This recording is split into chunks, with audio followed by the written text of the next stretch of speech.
Welcome viewers to my channel education classes, जहां पर मैं आपके साथ ऐसे टॉपिक डिस्कस करती हूं जो आपके लिए BEd, MEd, CTET, PH, state Hindi शिक्षण में कई तरह से लाभकारी हो सकते हैं। तो चलिए आज मैं आपके साथ डिस्कस करने जा रही हूं पीयर ट्यूटरिंग। जैसे कि नाम से ही कुछ आपको समझ में आ रहा होगा कि पीयर ट्यूटरिंग का क्या अर्थ हो सकता है।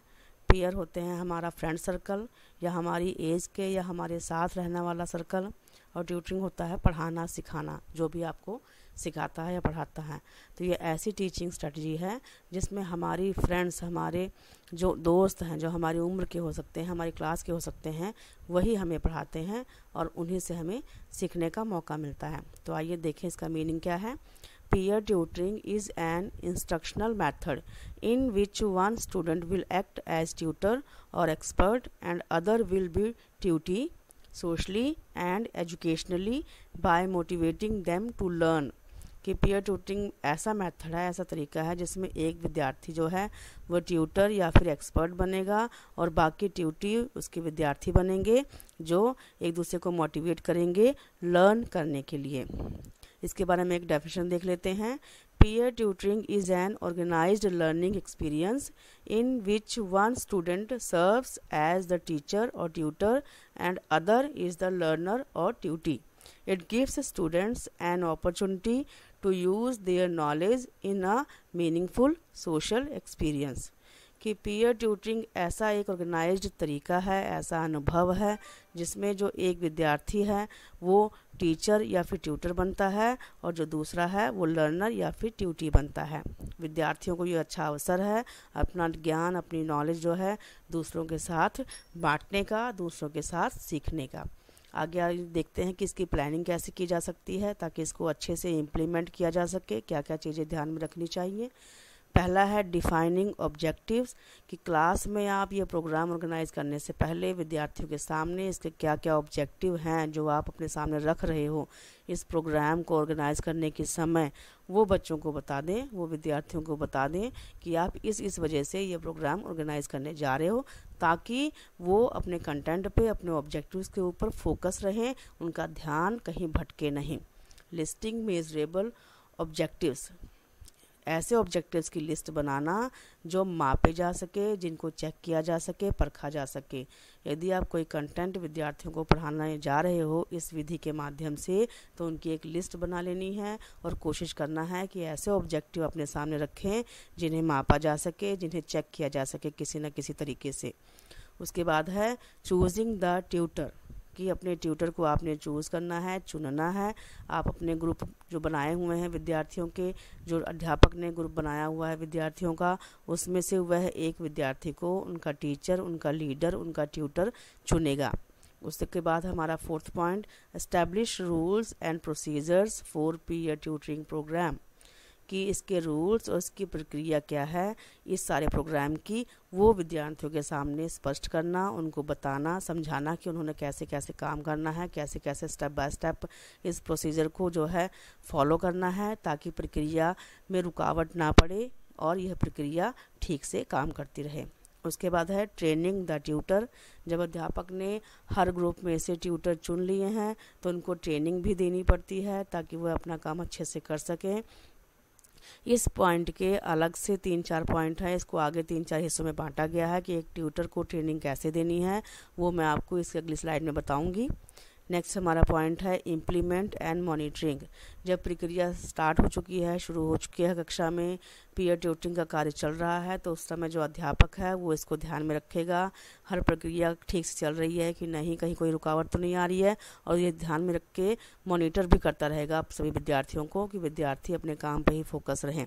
और हमारा अंतिम पॉइंट है इवैल्यूएशन, अंत में जब ये प्रक्रिया ख़त्म हो जाती है, समाप्त हो जाती है, तो उसके बाद जो अध्यापक है वह सारी प्रक्रिया को देखते हुए विद्यार्थियों के ग्रुप को इवैल्यूएट करेगा, किसका काम अच्छा गया है और किस ग्रुप में क्या क्या कमज़ोरियाँ रह गई हैं। उसके बाद है जो मैंने आपसे बात की थी ट्रेनिंग द ट्यूटर, जिसके आगे 3-4 पॉइंट हैं कि एक ट्यूटर को ट्रेनिंग कैसे देनी है, कैसे समझाना है उसे पढ़ाने के तौर तरीके। तो उसके लिए अध्यापक ने उसको कैसे कैसे समझाना है।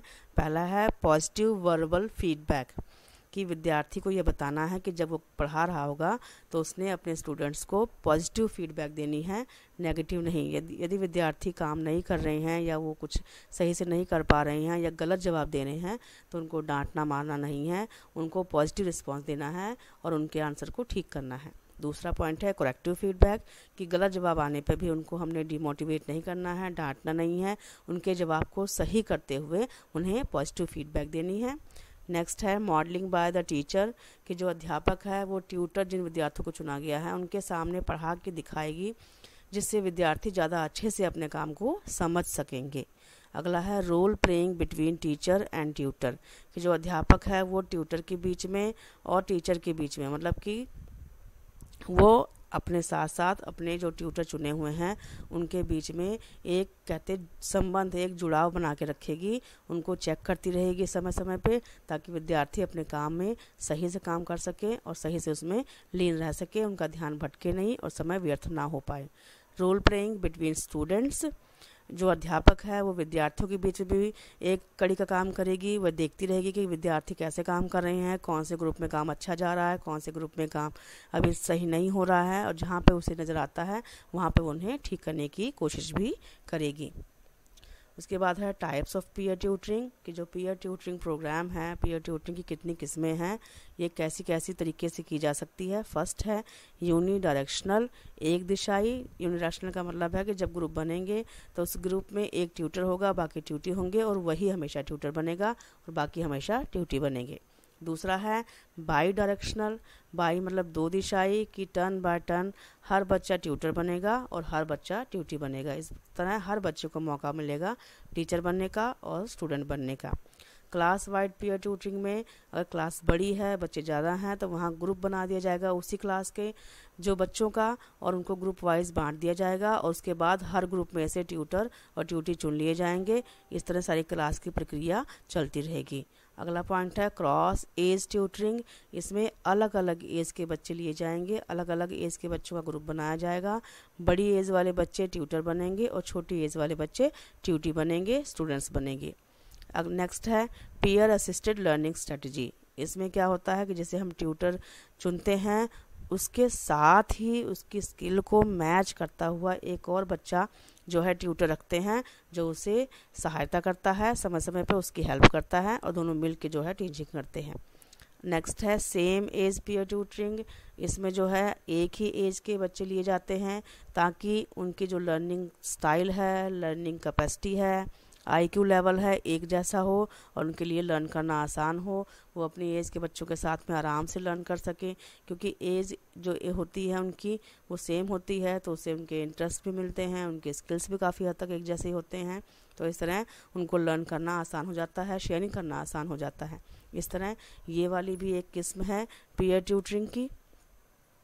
तो आज हमने जो देखा अपना पीयर ट्यूटरिंग प्रोग्राम, सारा उसका जो है इंट्रोडक्शन देखी हमने, उसकी प्लानिंग भी देखी, एक ट्यूटर को ट्रेन कैसे करना है वो हमने समझा सारा, और इसकी कौन कौन सी टाइप्स हैं। तो ये था हमारा peer tutoring programme. Thank you viewers.